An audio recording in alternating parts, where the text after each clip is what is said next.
was 2 years ago that I was with you guys, and we were just putting the final pieces of the puzzle together for our sustainable materials journey. So it's really great to be able to come back and, or at least physically come back in that magical sense, and talk to you a bit more about our sustainable materials journey. What we're trying to do at LEGO is we always say we want to have positive impact on the world, and I think that's a really easy thing to say and a really hard thing to do. And I just want to set the context of where our sustainable materials journey sits, because on the one hand, we say that our product and the things we do just provide this fantastic play and learning experience for children, getting them to be creative, getting them to work collaboratively together. So we feel that's our biggest positive impact on the world. Set that aside, we know bringing that play experience into life has a negative, or it has an impact on the environment. And that's what my job is to do, is to make that negative impact less negative, hopefully zero, and one day perhaps even positive. You know, we are using 76,000 tons of plastic a year, which sounds like a lot, and it is a lot. In a global context, it's not so much. And we do feel very strongly that this plastic stays in children's hands for a long, long time. And we're often asked, you know, how can I recycle my Legos? And we try and tell people not to recycle them, but to pass them on and to give them to other people. So that's the context of where we are. We want to create this positive impact, knowing that our products have an impact on the environment. So on the one hand, we've spent nearly $1 billion on renewable energy, on our 2 wind farms that we own ourselves. So in some way that we try and take care of the climate through that angle. On the materials, we said, you know, we need to do something about sustainable materials. So we really started a process of trying to create a strategy and a direction. And the next slide, if we can go to that, really shows that at a high level what we're trying to do. And of course it uses Lego bricks, which you wouldn't expect us to do anything different. So maybe we can go on to the next slide if possible. If not, I'll just talk to it. And that really is where we try and break down our journey into 4 key parts. One, we say we have an overall ambition, which is to use sustainable materials in all of our core products. So that's our bricks, that's our packaging, and that's our building instructions.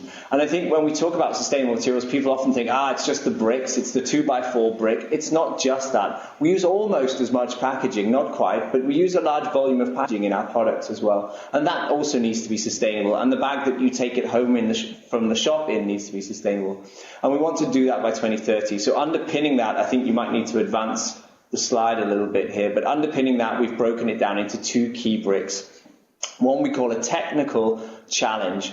We have to find and develop and co-develop these materials and put them into production. Now we have to make literally billions of bricks a year. So we make 1 million minifigures a day, just over 1 million minifigures a day. So that's an immense technical challenge. And so that's this blue brick. If we can advance into that, you'll see on the slide. Then on the next to that blue brick is a green brick that we say, and we have to engage with our stakeholders to do that. There are a lot of very, very difficult questions along this. There are no easy answers and no silver bullet out there. We're going to need to have conversations about where these biomaterials come from or whether it's recycled material. So we want to engage with children, parents, teachers, universities, politicians, governments, etc. on this very tough subject. And then the 4th brick underneath is our Sustainable Materials Centre, and that's what we say underpins the entire effort. So to try and in some way make it physical and a physical manifestation of what we're trying to do. So that's a building we're going to build in our home village, I guess you could call it, of Billund in Denmark, and we've already started the recruitment of over 100 people, and we've committed over $100 million to this particular effort. So if we go on to the next slide, we're often asked then, what even is a sustainable material? That was the first question my CEO asked me. And I said, that's a really good question, Jorn. Well, I'll go away and we'll go and try and find someone who knows what a sustainable material is. And what we say is it's a product that has some very strong environmental and social attributes. But then specifically, what does that mean? So if you click onto the next part, we've then broken that down, and we say there's some non-negotiable characteristics for Lego. And this is very specific for Lego, maybe different for other companies. It cannot compromise safety. You know, safety is our #1 priority. And, as you would imagine, children and toys, that's the way it has to be. It can't compromise the consumer perceived quality Our product is all about quality, and that's why you buy Lego. So, and consumer perceived is important there, because we're not saying we're not going to make changes to the product, but we're saying the consumer should still see those changes as being that high quality experience. And then the third part is it still should be durable. And that's, I think, a discussion that we had a lot internally. Could it be biodegradable? Should it last a year, 5 years? And we said no. The important thing about Lego is that the product is durable and it lasts for generations. My son is 3 years old and he's playing with a bucket of bricks that I played with when I was a kid and that my father played with when he was a kid. So these bricks, and they're a bit scratched now, to be honest, but they're on their third generation, and we felt that was super important. On the right-hand side is the criteria. It should have no non-desirable chemicals in it. It should be sustainably sourced and manufactured. So it's no point having the brick in your hand as being a sustainable brick if there were some fairly nasty things that went on in its manufacture, or it used a lot of water or energy or fertilizer. And then we said that there should be minimal waste in the value chain. So the brick itself should be recyclable. And the packaging, we said, we'll take a different approach to that. That could be compostable or recyclable. So we felt we were quite confident that the packaging could be compostable. So if we go into the next slide, I think one of the key challenges we've really realized, and we made the commitment to spend $100 million and hire 100 people and build this center. We made that commitment midway through last year, so 2015. And if you just advance this slide a bit, one of the challenges that we have found is that we can't do this alone. And we certainly thought about trying to do it alone, but we don't buy a lot of plastic in a world market, compared to the auto industry. 76,000 tons a year is a drop in the ocean. So we don't buy a lot of plastic, but we have a really strong brand. So we thought, well, that's what we've got to engage people. And then if you click on the slide, you'll show that we also realize we need to engage with suppliers and supply chain parties, with those universities, and some great examples that we heard from this morning.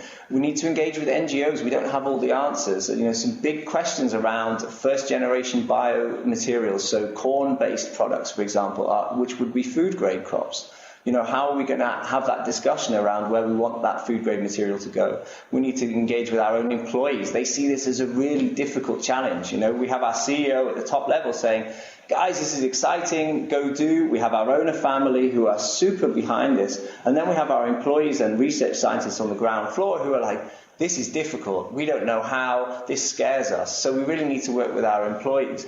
And then we need to work with our consumers, children, and the general public to really hear from children what's on their mind and what they want to see in a sustainable material. And also work with consumers and children and shoppers and the people who buy the product to say things might change. They might be different, but they also might be better in being different. So, can we have a good discussion and a cool discussion about that? Super. On to my last slide then. And I'll just be really quick. And, this is just how we want to ramp up our efforts. We want to make that commitment and spend the money I've talked about. We have an organization that we've put in place, and we're pretty much hired all of the 100 people we want to hire. We know we need to partner. We've already partnered with people like WWF. So if you just advance the slide on as we go along. The sensor itself, we're just completing the design of that sensor, and we hope to break ground this year, and it'll be open in 2019. And we're starting to deliver some of the results of that. We have so many prototypes of bricks, it's unbelievable. And we want to start to share some of those prototypes, and we'll hopefully start to see some of the effect of those change, at least in packaging, in the next 12 to 18 months.